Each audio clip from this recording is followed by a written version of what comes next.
You are listening to Season 2 of The Diary of a Wannabe Writer, the short and often daily podcast in which I chronicle my life and attempt to be a writer by writing daily. Sometimes.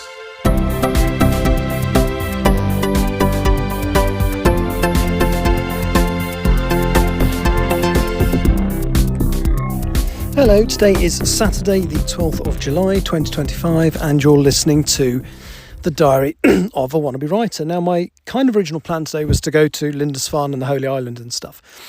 And the reason I didn't was it took me a little while to get to sleep last night, what with, being kind of hyper from sitting around in the long drive and feeling I need to do some exercise. I also did a bit of reading.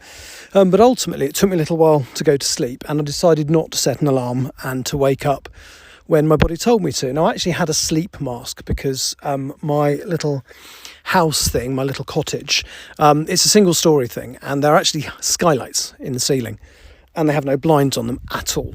So basically I knew that as soon as the sun came up it was going to shine pretty much directly into my face.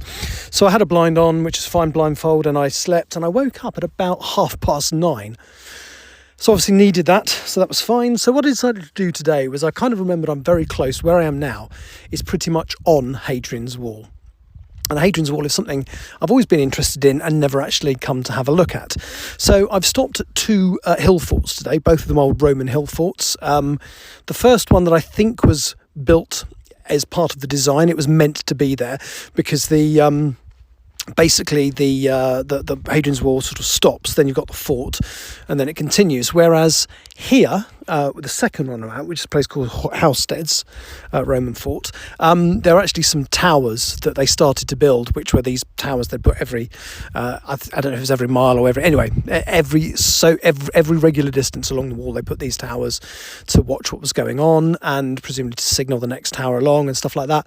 And they started building a tower and then decided that actually, no, this would be a good place for a fort. So in fact, the fort's a weird design because it's kind of one edge of the fort kind of runs along the edge of the wall rather than kind of bisecting it like it does at Chester's. But it's absolutely fascinating. When they were talking about, there's so many things I didn't know. We had the first tour.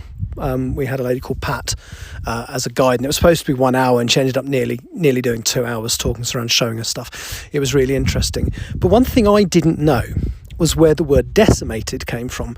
Now, decimated we take to mean destroyed, there's almost none left. And actually, decimated literally means 1/10 destroyed. Well, not destroyed necessarily.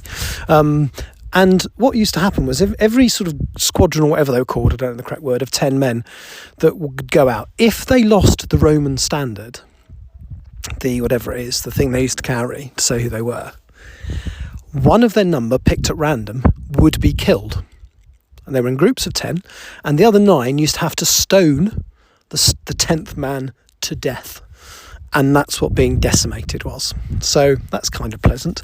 And we wandered around. There were some barracks, which are very interesting again, because you had this relatively small space, which they're saying originally might have housed 8 men. But when they decided to have cavalry up there, each room that used to be for 8 men suddenly became for 3 men and 3 horses. They showed us the base commander, the person in charge. They showed him his house. And all the underwater, all the heating and stuff. So they actually show there are 2 rooms that have underfloor heating. And actually the floor has been removed, so you can see all the support columns, that the steam or whatever was hot that flowed around it to make the stones above warm. Absolutely fascinating.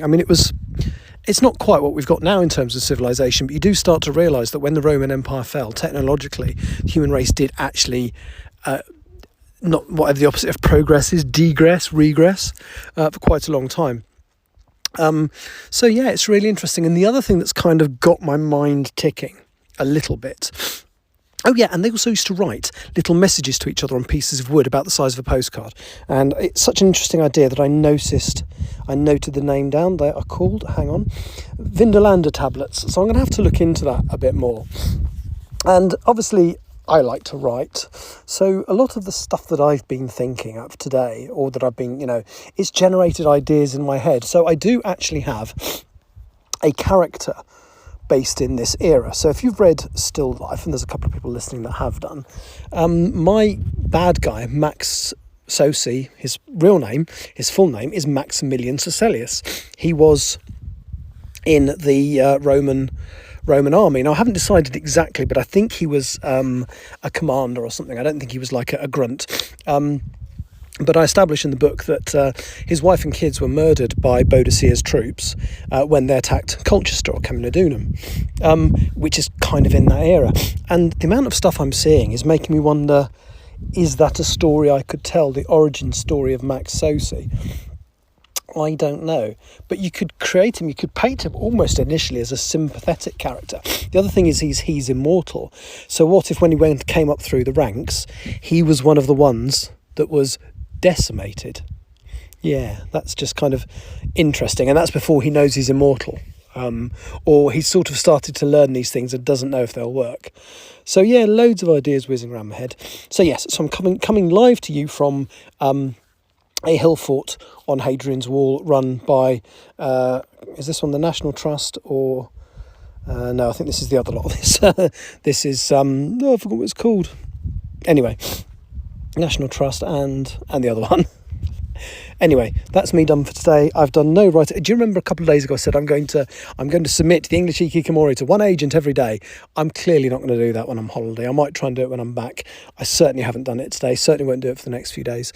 But yeah, so goodbye, live from a Roman Hillport in Northumberland. Tomorrow, hopefully, I'll be talking to you from the holy island of Lindisfarne. Thank you for listening. Take care. Bye-bye. You have been listening to The Diary of a Wannabe Writer. For more information about what I'm writing, go to linktr.ee/Richard Writes, capital R, capital W, where you can find details of my website and social media. I may see you there.